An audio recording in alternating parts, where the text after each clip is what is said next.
Spoiler, the horse is black, and technically black isn't a color. It's absence of color.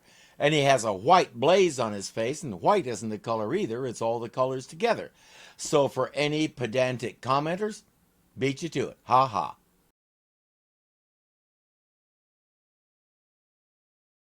All right, troop 10, hut! Forward march. Do something. Welcome to Fort Irving.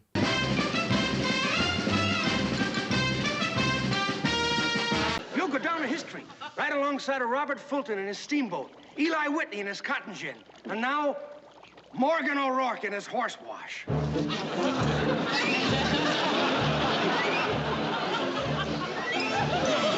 Except for the rough framing and the fact that everything is operated by hand, it's just like a modern car wash.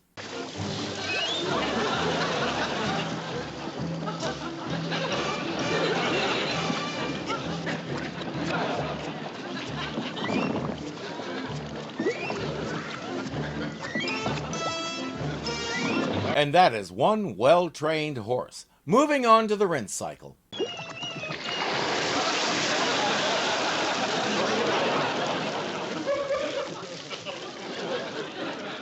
Crazy cat! How would you like punch in the nose? Didn't have to do it on purpose, Chief. Well, of course he didn't. It's just that, well, we haven't got all the bugs worked out yet. I can see the bug there. That water trough should be over where the horse goes, not where the owner goes. On their way back to the fort, O'Rourke and Agarn hear something out of the ordinary. They follow it to what I consider a magnificent sight.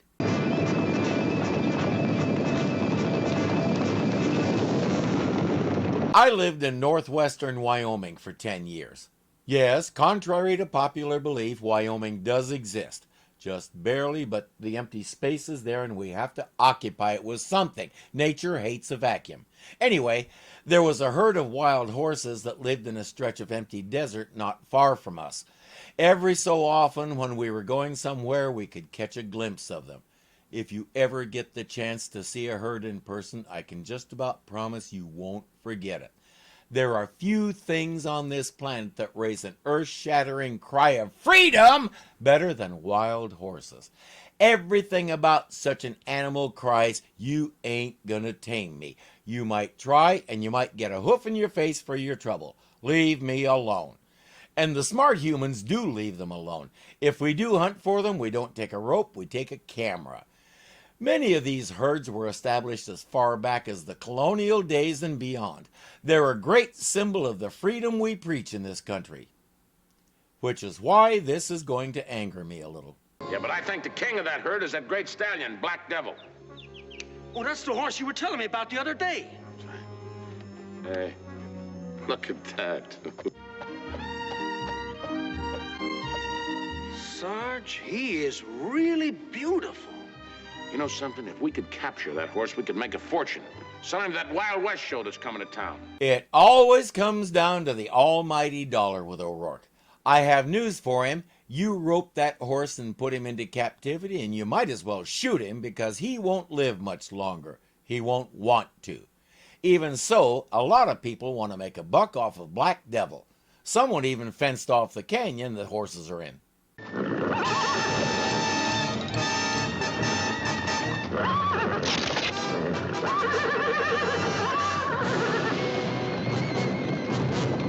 See what I mean?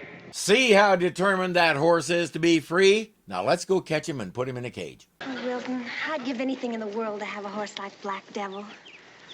When's your birthday? Next week. Oh, that soon. She didn't say it had to be Black Devil. She just said a horse like Black Devil. Go find yourself a nice horse auction and buy her one. No, it's not mentioned a lot anymore, but he does have that macho family image that he's supposed to live up to. Plus, he's still half convinced he has to prove he's manly enough for Jane, and for obviously valid reasons, he's a little insecure about that. And he's sure he can do it. He's been practicing his roping. Now watch this. Watch. I'm going to throw. Oh, I'm going to throw this right over that tree stump over there. Now watch this. Oh, Wilton! Two pieces of advice, Captain.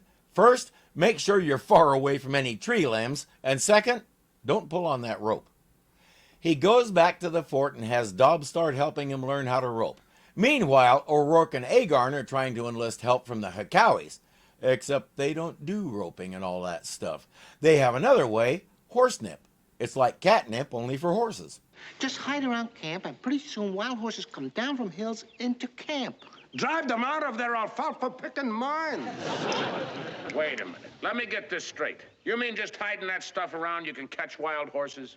That and $10. Where do we hide the $10? In my pocket. He's saying pay for it, boys. You taught him well. They find a nice clearing near Black Devil's Canyon, and Agarn spreads about half the stuff around. They'll head back to camp for their regular duties, and when they come back, Black Devil should be easy to catch.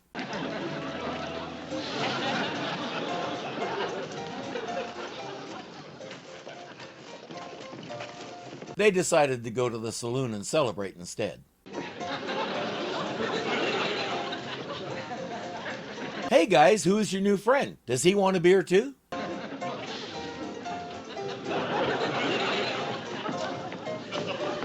Sarge, there is a beautiful horse. Hey, sure is. He doesn't want a beer. He's just picking up his takeout order.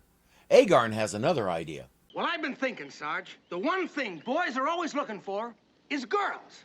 Hey, Garn, I got no time for a lecture on the birds and the bees.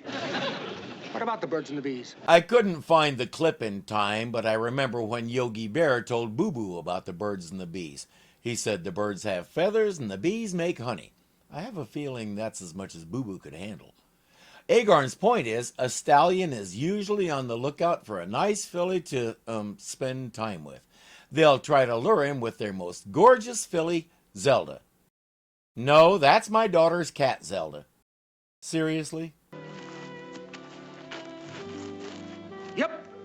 Gentlemen always prefer blondes. I always thought I was a gentleman, but I guess not. I didn't get married until I was 26, and in the years before that, I dated exactly one blonde girl, and she's not somebody I care to remember. So I guess I'm just a toothless cad. Well, she's a beauty, all right, I'll say that. Wonderful personality, lovely disposition, and a great sense of humor. They get her all dolled up and take her to that same clearing.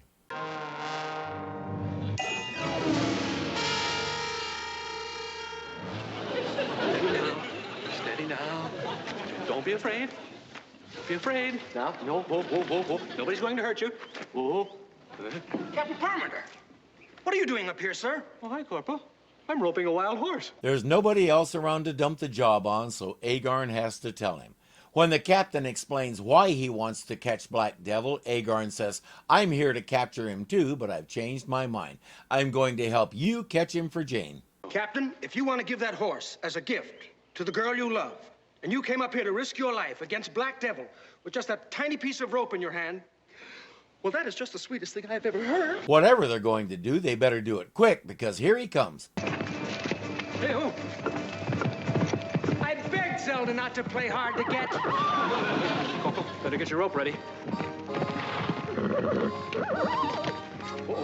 He's a lot bigger than I thought he was. Oh, Corporal, he's coming right after us.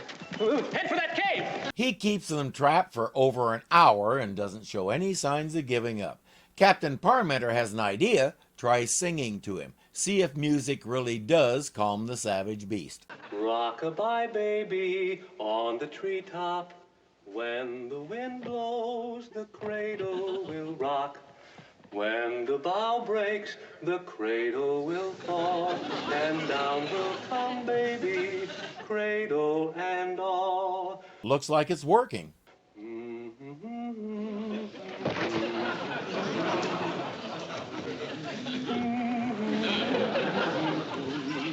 On the other hand, he may be having the wrong effect. Horses sleep standing up by locking their knees.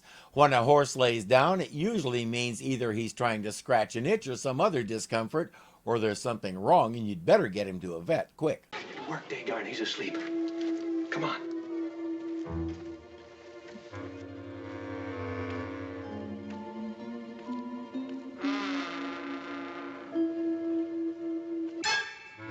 When you beckon someone to follow, it's a good idea to look at them and make sure they got the message. It helps you avoid this.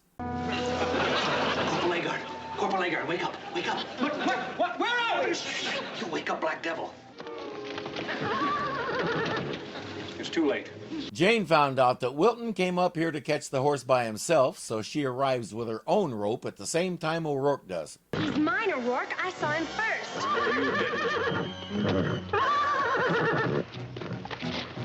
Hey, got him! Well, this is going smoothly.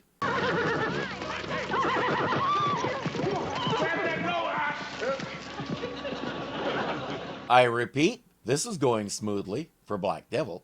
I just hope those ropes don't get caught on something and cause problems for him. You knucklehead should let him get away. Oh, Wilton, I'm so proud of you. Wanting to get me that horse for my birthday. Well, to tell you the truth, Janie, I'm kind of glad he got away. You know, any horse with that much spirit deserves to be free. I agree with you, Captain. You know, I'd kind of be ashamed to see a saddle on his back. It took you geniuses long enough to figure that out.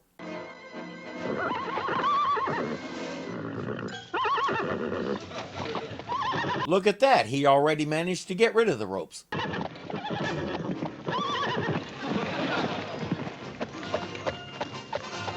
He didn't technically get rid of them. Since he's not a thief, he gave that one to Zelda to take back to the soldiers. But Zelda was so busy trying to keep up with Black Devil, she forgot all about returning it. Oh well, they'll have to get another one. They'll also have to get another horse because Zelda is long gone. Yeah, but they're gonna make a lovely couple, Captain. Yes, they and his 20 other fillies make a lovely couple. If you're enjoying this, be sure to click the thumbs up button to show you like it. If you're not subscribed yet, punch me in the face right here and get it done. And don't forget that you can become a patron and help keep this kitty fed. The link is below. Until next time.